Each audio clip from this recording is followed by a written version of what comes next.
కేంద్ర ప్రభుత్వ బడ్జెట్పై బీఆర్ఎస్ వెరైటీగా నిరసన తెలుపుతోంది. తెలంగాణ నుంచి 16 ఎంపీ సీట్లను జాతీయ పార్టీలకు ఇస్తే కేంద్రం మాత్రం గుండు సున్నా ఇచ్చిందని BRS విమర్శిస్తుంది. Medak MP Raghunandan Rao అడ్డాలో MLA Harish Rao వర్గం నిరసన తెలుపుతోంది. సిద్దిపేట పట్టణంలోని అంబేద్కర్ సర్కిల్ బస్టాండ్ వద్ద తెలంగాణకు కేంద్రం ఇచ్చింది గుండు సున్నా అనే పేరుతో పలు ఫ్లెక్సీలు పెట్టారు. బడ్జెట్లో తెలంగాణ కేటాయింపులు జీరో అంటూ ఫ్లెక్సీలను పట్టణ ప్రజలు ఆసక్తిగా చూస్తున్నారు. మెదక్లో ఎంపీగా బీజేపీ గెలిచినా తెలంగాణకు తెచ్చిందేమీ లేదంటూ పొలిటికల్ బ్లేమ్ గేమ్ జరుగుతుంది.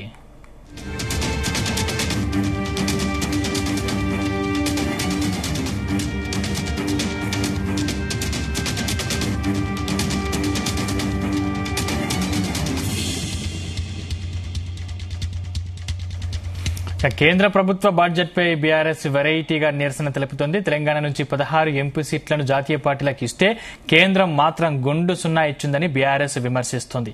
మెదక్ ఎంపీ రఘునందన్ రావు అడ్డాలో ఎమ్మెల్యే హరీష్ రావు వర్గం నిరసన తెలుపుతోంది.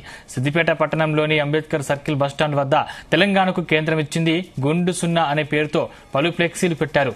బడ్జెట్లో తెలంగాణ కేటాయింపులు జీరో అంటూ ఫ్లెక్సీలను పట్టణ ప్రజలు ఆసక్తిగా చూస్తున్నారు. మెదక్లో ఎంపీగా బీజేపీ గెలిచినా తెలంగాణకు తెచ్చిందేమీ లేదంటూ పొలిటికల్ బ్లేమ్ గేమ్ జరుగుతోంది.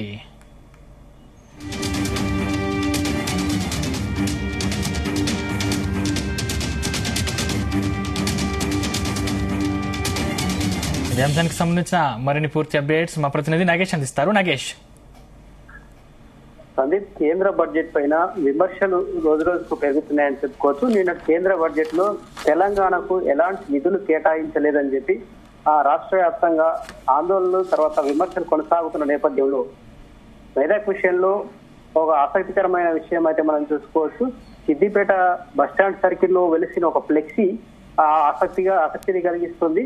కేంద్ర ప్రభుత్వ బడ్జెట్ లో తెలంగాణకు గుండు సున్నాయే అనే ఒకటి ఫ్లెక్సీ అయితే అక్కడ ఏర్పాటు చేశారు. ఆ ఫ్లెక్సీ ఎవరు ఏర్పాటు చేశారు, ఎందుకు ఏర్పాటు చేశారు అనేది అక్కడ ఆసక్తికరమైన చర్చ జరుగుతుంది. ముఖ్యంగా మెదక్ పార్లమెంట్ సెగ్మెంట్ నుంచి బీజేపీ ఎంపీ రఘునందన్ రావు గెలిచాడు. ఈ సిద్దిపేట సెగ్మెంట్ కూడా మెదక్ కిందకి వస్తుంది కాబట్టి ఆ బీజేపీకి ఇక్కడ ఉన్న స్థానిక ప్రజల ఏదైతే ఆందోళన ఉంటుందో అది తెలియజేయడమే ఆ ఫ్లెక్సీ ప్రధాన ఉద్దేశం అని చెప్పుకోవచ్చు. తెలంగాణ బడ్జెట్ లో కానీ తర్వాత కేటాయింపుల్లో కానీ తెలంగాణ ప్రస్తావన లేకపోవడం, తెలంగాణ అనే పదాన్ని కేంద్ర ఆర్థిక మంత్రి ప్రస్తావించకపోవడం అనేది వీళ్ళు నిరసన కింద ఆ ఫ్లెక్సీ ఏర్పాటు చేసినట్టుగా తెలుస్తోంది.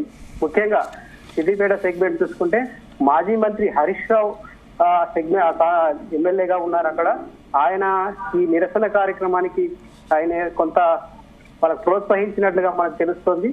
ఎందుకంటే దాదాపుగా సిద్దిపేటలో బీఆర్ఎస్ శ్రేణులు ఎక్కువగా ఉంటాయి. ఈ నేపథ్యంలో అక్కడ కేంద్ర ప్రభుత్వం బడ్జెట్ లో తెలంగాణ ప్రస్తావన లేకపోవడం, తెలంగాణ బడ్జెట్ లో కేటాయింపులు చేయకపోవడం, ముఖ్యంగా బయ్యారం స్టీల్ కావచ్చు, ఇక్కడ ములుగు గిరిజన విశ్వవిద్యాలయం కావచ్చు, ఇక ఇతర ఏవైతే ఇటీవల కాలంలో ప్రధాని మోదీ పర్యటన చేసిన క్రమంలో చేసిన ప్రకటనలకు సంబంధించి ఎలాంటి కేటాయింపులు చేయకపోవడంతో ఈ నిరసన అయితే వ్యక్తం చేసినట్టుగా తెలుస్తుంది. మనకు అసెంబ్లీలో కూడా ఇదే వాడిని బీఆర్ఎస్ నేతలు వినిపించారు. అటు కాంగ్రెస్ నాయకులు కావచ్చు, కాంగ్రెస్ ఇప్పుడు సీఎం రేవంత్ రెడ్డి, ఉప ముఖ్యమంత్రి బట్టి విక్రమార్క కూడా పలుమార్లు ఢిల్లీ వెళ్లి కేంద్ర మంత్రులతో కలవడం, తర్వాత బడ్జెట్ లో కేటాయింపుల పైన వాళ్ళు కలిసినప్పటికీ ఎలాంటి ప్రయోజనాలు లేవు, ఈ కాంగ్రెస్ ప్రభుత్వం ఉంది కాబట్టి ఇక్కడ ఈ నిధులైతే రాలేవని చెప్పి ఒక వాయిస్ నైతే బీఆర్ఎస్ నాయకులు వినిపించే ప్రయత్నం అయితే చేశారని చెప్పుకోవచ్చు. జాతీయ పార్టీల ద్వారా తెలంగాణకు నిధులు రావు, జాతీయ పార్టీల నాయకులు ఉన్నంత మాత్రాన ఇక్కడ అభివృద్ధి అనేది జరగదు, తెలంగాణ అస్తిత్వాన్ని కాపాడేది స్థానిక పార్టీ అయిన బీఆర్ఎస్కే అనేది వాళ్ళ ప్రధాన ఎజెండాగా తెలుస్తుంది. ఇక్కడ సిద్దిపేట కమాన్ దగ్గర ఏదైతే బస్ స్టాప్ దగ్గర ఏర్పాటు చేసిన ఫ్లెక్సీ ఉందో దాని ఉద్దేశం కూడా అదే అని మనం చెప్పుకోవచ్చు.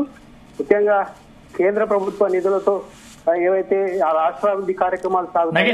అంటే గతంలో 4 ఎంపీలను ఇస్తే ఈసారి తెలంగాణ ప్రజలు 8 మంది ఎంపీలను గెలిపించారు, పార్లమెంట్ పంపారు. కాకపోతే అయినా ఎందుకు ఈ వివక్ష అంటూ కూడా బీఆర్ఎస్ విమర్శిస్తుంది. దీనిపై బీజేపీ నాయకులు లేకపోతే సిద్దిపేటలో ఉన్నటువంటి ఎంపీ రఘునందన్ రావు స్పందించారా? ఈ విషయానికి సంబంధించి ఇప్పుడు తెలంగాణలో 8 మంది బీజేపీ ఎంపీలు గెలిచినప్పటికీ ఎలాంటి నిధులు రాకపోవడం అనేది కొంత ఇక్కడ స్థానిక ఉన్న బీజేపీ నాయకులకు కొంత నిరాశ కలిగించిన విషయం నిజమే అయినప్పటికీ వాళ్ళైతే ఈ విషయాన్ని బయటకు బాహాటంగా అయితే చెప్పడం లేదు. ఎందుకంటే కేంద్ర ప్రభుత్వంతో సత్సంబంధాలు కొనసాగిస్తే తెలంగాణ అభివృద్ధి కొనసాగుతుంది. కేవలం బడ్జెట్ లో కేటాయింపులు ఒకటే కాదు, నిరంతరం ప్రక్రియ ఏదైతే సంప్రదింపుల ప్రక్రియ ఉంటుందో దాని ద్వారానే అభివృద్ధి కార్యక్రమాలు అయితే కొనసాగుతాయి. బడ్జెట్ లో కేటాయించిన నిధుల ఆధారంగా అభివృద్ధి కాదు, ఏదైతే గతంలో చేసిన ప్రకటనలు కావచ్చు, ఇప్పుడున్న అభివృద్ధి కార్యక్రమాలు కావచ్చు, వాటికి సంబంధించి ఎప్పటికప్పుడు కేంద్రంలో ప్రధానమంత్రిని కావచ్చు, ఇతర కేంద్ర మంత్రులు కలిసి నిధులు తెప్పించుకోవడం అనేది ఇక్కడున్న నాయకత్వం బాధ్యత. మా పార్లమెంట్ లో కూడా మా ఈ వాణ్ణి వినిపిస్తాం, ఏదైతే బడ్జెట్ ఒక్కటే దీనికి ఆధారంగా తీసుకోదని చెప్పి వాళ్ళు ఇంటర్నల్ గా చర్చించుకుంటున్నారు. బీజేపీ నాయకులు కావచ్చు, రఘునందన్ రావు కావచ్చు. బీజేపీ ఎంపీలు ఈ విషయాన్ని కింది స్థాయి క్యాడర్ కూడా చెప్తున్నది ఏంటంటే పూర్తి స్థాయిలో బడ్జెట్ ని ఆధారంగా తీసుకోకుండా ఏవైతే అభివృద్ధి కార్యక్రమాలు ఉంటాయో తెలంగాణకు సంబంధించిన ప్రాజెక్టులు కావచ్చు, ఇతర విషయాలను ఎప్పటికప్పుడు సంప్రదింపుల ద్వారానే తెప్పిస్తాం. మేము కేవలం పార్లమెంటు లేదా అసెంబ్లీ వేదికగా చెప్పిన విషయాలు కాకుండా వారిని పరస్పరం ఎప్పుడైతే కలిసిన సమయంలో కావచ్చు, ఇతర భేటీల సమయంలో కావచ్చు, వాటిని తెప్పించుకునే ప్రయత్నం చేస్తాం. ఇలాంటి ప్రచారాలు కేవలం స్థానికంగా ప్రజలు రెచ్చగొట్టే కార్యక్రమాలు తప్ప ఇంకా ఏవి ఉండేదని చెప్పి బీజేపీ నాయకులు అయితే చెప్తున్న పరిస్థితి మనకు ఉంది. Right, thank you Nagesh.